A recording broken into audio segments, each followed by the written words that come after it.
59 cases हैं मेरे ऊपर, जेल की मुझे सजाएं हो चुकी हैं। प्लीज डोंट टेल अस कि हम लड़ते नहीं है या लड़ाई नहीं करते। तो आप अपने घर में भी नहीं लड़ सकते हो। आप यहाँ पे करें, हम भी अपनी निजी महफिलों में इस तरह बात कर लेते हैं, लेकिन एज अ मीडिया पर्सन जो आपका स्क्रीन है वो आपका मीडियम है, तो आप ये बातें स्क्रीन पे क्यों नहीं करते? हजारों बार की हैं। नहीं एक मिनट, आप जो है ना, एक मिनट, आप मैं यहाँ कर रहा हूँ, रिकॉर्ड मौजूद है। आप स्वीपिंग स्टेटमेंट ना दें। बहुत दफा जिक्र हुआ, बहुत दफा बात हुई। इलेक्शन से अगले दिन ख्वाजा आसिफ साहब, माफ कीजिएगा सर, ख्वाजा आसिफ का और रेहाना डार का जो इलेक्शन हुआ, मैंने अनाउंस किया फेफड़े फाड़ के 99% हल्कों के वोट आ गए थे और उसमें बड़ी लीड थी 40-50 हजार की रेहाना डार साहिबा की। अगले दिन 3 घंटे हमने बात की और मैंने कहा कि इस इलेक्शन को इलेक्शन कहना सबसे बड़ी धांधली होगी। वो वीडियो क्लिप मौजूद है, सब वीडियोस मौजूद है। इसमें सिर्फ मीडिया, ठीक है, ये बात दुरुस्त है जो आप जब आप लोग ये कहते हैं ना कि मीडिया अपने फ्रीडम ऑफ एक्सप्रेशन को क्यों इस्तेमाल नहीं कर रहा, ऐसा नहीं है। इस वक्त हमारे बहुत सारे मीडिया के कोलीग्स, मैं नाम ले सकता हूं, वो जॉबलेस हैं। उनका जुर्म क्या था? सच बोला। खाकसार आपके सामने बैठे, आज भी एक मुकदमे में नॉमिनेटेड है, पीका एक्ट लगा हुआ है इस बुनियाद के ऊपर। लेकिन देखिए, जब आप स्क्रीन की बात करते हैं तो फिर इस मुल्क के अंदर आपकी पार्लियामेंट कितनी बाइख्तियार है, इस मुल्क के अंदर आपका वजीर आजम कितना बाइख्तियार है। हम उतने ताकतवर तो नहीं है, हम जितना सच बोल सकते हैं, हमारे पास जितनी स्पेस है। अगर मैं टीवी स्क्रीन के ऊपर नहीं बोल सकता, किसी और जगह नहीं बोल सकता, मेरा ट्विटर अकाउंट तो बोलता है, मेरा यूट्यूब तो बोलता है, जहां मेरे पास स्पेस है मैं बोलता हूं। और वो बोलते थे तो लोगों ने 8 फरवरी को फैसला किया। ये बात कहना कि सिर्फ जी 8 फरवरी को छोड़ दें बाकी भी हुआ, ये बात दुरुस्त है। इस मुल्क के अंदर IGI बनी, इस मुल्क के अंदर मैंडेट चुराए गए, बेनजीर का मैंडेट चुराया गया, लेकिन क्या लोगों ने सच तब नहीं बोला? हमारे जर्नलिस्ट ने शहादतें कबूल की हैं। मैं उन लोगों को आज भी, वो हमारे हीरोज है, ऐसा नहीं है। हमें कमियां कुताहियां होंगी, लेकिन वो मीडिया ही है जो आपके सामने आज भी उन चीजों को पहुंचा रहा है। हाँ, तरीकाकार थोड़ा मुख्तलिफ हो। एक आपको मैं बात यहां पे ऐड कर दूं, अभी भी 59 केसेस हैं मेरे ऊपर, 59। 5 दफा जेल की मुझे सजाएं हो चुकी हैं, जो अगली अदालतों से, सुपीरियर अदालतों से ख़त्म भी हुई, मेहरबानी है उनकी। So please don't tell us कि हम लड़ते नहीं हैं या लड़ाई नहीं करते।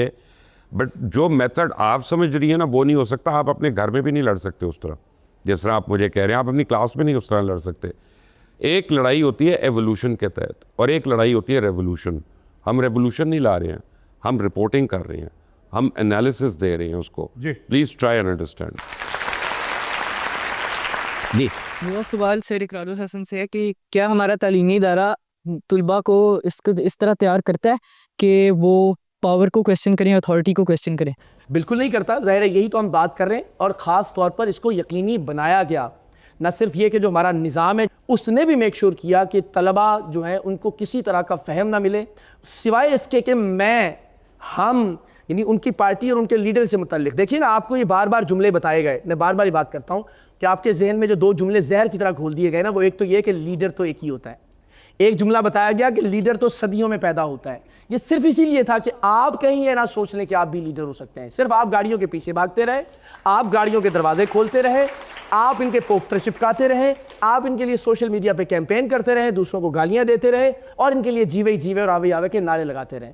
तो जब तक आप तलबा को यह एतमाद नहीं देंगे, चाहे वो तलबा तंजीमों की शक्ल में हो, चाहे वो बल्दियाती निज़ाम के, जहां आप अपनी 4 गलियों के नुमाइंदे मुंतखब होकर तालीम का इदारा भी खुद ठीक कर सकते हैं, आप अपना अस्पताल भी खुद ठीक कर सकते हैं, आप डेवलपमेंट भी कर सकते हैं, आप मकामी पुलिस भी आपके अंडर है, तब तक ये एतमाद नहीं आएगा तलबा और तालिबात को कि अपने हक के लिए बात करें। I am Laiba Zaheer from media studies department. तो सर, मेरा आपसे क्वेश्चन ये है कि आप एज ए सहाफ़ी, आपको लगता है कि आप जो है किसी भी बड़ी फिगर को अकाउंटेबल या फ्री ऑफ क्रिटिसिज्म कर सकते हैं, जबकि हर दूसरा मीडिया आउटलेट, आप तीनों भी किसी ना किसी मीडिया आउटलेट से हैं, कि वो हर तीसरा मीडिया आउटलेट जो या तो किसी बिजनेस टाइकॉन का है या किसी इन्फ्लुएंशियल पॉलिटिकल पार्टी का है, तो आपको लगता है कि आप उन पर तनकीद कर रहे हैं या फ्री ऑफ फेयर है आपकी क्रिटिसिज्म?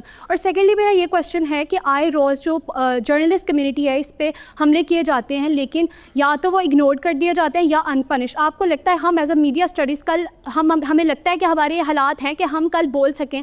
क्योंकि जब इन्वेस्टिगेटिव जर्नलिज्म ही ख़त्म हो जाएगा, हमें अपनी जान की फ़िक्र पड़ेगी, सहाफ़ी बोल नहीं पाएगा, तो आपको लगता है कि सच सामने आ पाएगा लोगों को? ओके, इसमें 2-3 डिफरेंट चीज़ें हैं जो आपने टच की हैं। आपको मैं एक बात बताऊं, चीखना, किसी की बेइज्जती करना, किसी को जलील करना, ये मीडिया नहीं है, ये जर्नलिज्म नहीं है। कि मैंने अगर ऊंची ऊंची आवाज़ में कह दिया इसको कि इकरार तुम ये करो, तुम वो बताओ, I mean that is not being brave. दूसरी बात आपको मैं एक बात बताऊं कि इन्वेस्टिगेटिव जर्नलिज्म में सबसे बड़ा हमें जो इशू होता है ना, एक आर्टिकल है constitution of Islamic Republic of Pakistan में जो हमें राइट टू इंफॉर्मेशन देता है। आप आज ऐसा करें कि उस्मा बुखारी को जो प्रोविंशियल मिनिस्टर हैं उनको आप ख़त लिखें और DGPR को ख़त लिखें कि हमें बताएं आपने एडवर्टाइजिंग की मद में कितने पैसे खर्चे हैं इस साल में, आपको क़यामत तक जवाब नहीं आएगा। सो एक्चुअली जो पॉलिटिशियंस हैं ना, ये हमारा राइट टू इन्फॉर्मेशन जो है ना ब्लॉक करते हैं, और जब वो ब्लॉक करते हैं तो उसी की वजह से कभी इन्फॉर्मेशन गलत भी हो जाती है, कभी मिसकंस्ट्रूड भी हो जाती है। ऐसी बात नहीं है कि हर वक्त सही तो नहीं होती, लेकिन हम लोग बड़ी कंस्ट्रेंट्स में काम कर रहे होते हैं। जैसा कि आपने बताया कि अब यूथ ही कंट्री को लीड कर सकती है, लेकिन किसी से हालात छुपे नहीं कि जब यूथ बाहर निकलती है तो पुलिस डंडों से मारती है, फैमिलीज़ को अक्सर लोगों को उठा लिया जाता है, माँ बहन को उठा लिया जाता है। तो इस सब में हम चेंज कैसे ला सकते हैं जब हम अपने पेरेंट्स, अपनी फैमिली की बांग्लादेश में क्या हुआ परेशानी हो? था, बांग्लादेश में क्या हुआ, श्रीलंका में क्या हुआ, नेपाल में क्या हुआ, खुद पाकिस्तान में क्या हुआ IGI के टाइम पे। बात ये नहीं है बच्चे, बात ये है कि जब आप फोकस्ड होते हैं और आपकी क्लैरिटी ऑफ विजन होती है ना, तो फिर आपको उसमें बिठा नहीं सकता कोई। उसके लिए बहुत ज़रूरी है कि आपका एक ऑर्गेनाइजेशनल स्ट्रक्चर मौजूद हो। यहाँ पे ये है कि हम एक आदमी या एक फैमिली को पार्टी समझ लेते हैं और उसके इर्द गिर्द एक हुजूम या भीड़ इकट्ठी हो जाती है। जब तक आप यूनियन काउंसिल से, वार्ड से, तहसील से, डिस्ट्रिक्ट से, यूनिवर्सिटी से, कॉलेजेस से पूरा स्ट्रक्चर कायम नहीं करेंगे, जिसकी मैं बात कर रहा हूँ कि इलेक्शन के जरिए आप में से, आप ही के अंदर से लोग हों जो पार्टी का चेयरमैन भी हो। लेकिन इकरार भाई, ये सारा कुछ बांग्लादेश में तो नहीं हुआ ना। इनका जो क्वेश्चन, तो फिर नतीजा भी कुछ खास बरामद नहीं मैं हुआ। इसका बाद में भी इनका जो गवर्नमेंट ने क्वेश्चन है कि आप यूथ को डंडा मारें, उसकी फैमिली के ऊपर आप उसे टारगेट करें, हरास करें, एंड देन यू एक्सपेक्ट जब ये बाहर एक निकले, बात है, यहाँ ये पे बाहर revolution निकले, एक वजह से तो उसके नहीं बाद आप ये भी उसे कहें कि जनाब ये दहशतगर्द है, शरपसंद है, ये देखिए क्या हरकतें कर रहे हैं। उसकी वजह यह है कि पाकिस्तान में एक सीरियस इशू है। पाकिस्तान में पहले आप सुबाइयत में बटे हुए हैं, आपकी उसके बाद बरादरियों की तकसीम है।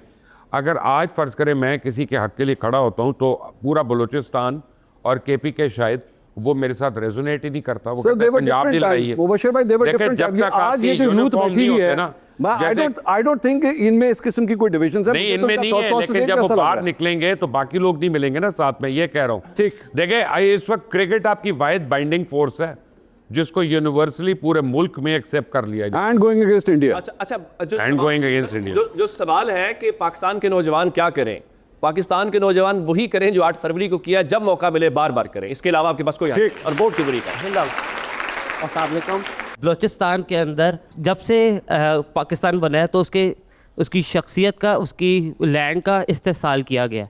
उसके अंदर वो कैसे? वो बता। उसके हकूक़ के बारे में, उसके जो सुई के Okay. मकाम पे गैस मिलती, उसका भी इस्तेसाल किया गया। बलूचिस्तान में गैस मिलती और सबसे ज़्यादा सेक्टेरियन वायलेंस बलूचिस्तान के अंदर हुआ है। और जब बलूचिस्तान के हकूक़ की बात की जाती है तो उसके अंदर इमान अली मज़ारी को और हादी अली चट्ठा को एक सजाएं दे दी जाती है। ओके, अब मैं आपको एक बात बताता हूँ कि जब से आप याद करें, मुझे बताएं कि कब ऐसा हुआ है कि नॉन बलोच जो है वो CM या गवर्नर बने वहाँ पे। एक बता दें, जो इस साल की आप बात कर रहे हैं ना, मैं आपको जो बात बता रहा हूँ, बलूचिस्तान के जितने सरदार हैं ना, वो बलोच अवाम के नाम पे पैसे लेते हैं, फंड्स लेते हैं, लेवीज़ है, सारा कुछ आपको वो भी पता है। तो अगर इस्तेसाल किया तो उन्होंने किया। मैं आपको इसकी एक रिवर्स मिसाल पंजाब में भी दे देता हूँ। दूसरी बात यह है कि सेक्टेरियन जो है ना पूरे मुल्क का मसला है, सिर्फ बलूचिस्तान का मसला नहीं है। वहाँ पे अगर ज़्यादा हुआ तो बहुत खौफनाक बात है, लेकिन मेरा ख्याल है कहीं पे भी कम नहीं हुआ, पहली बात।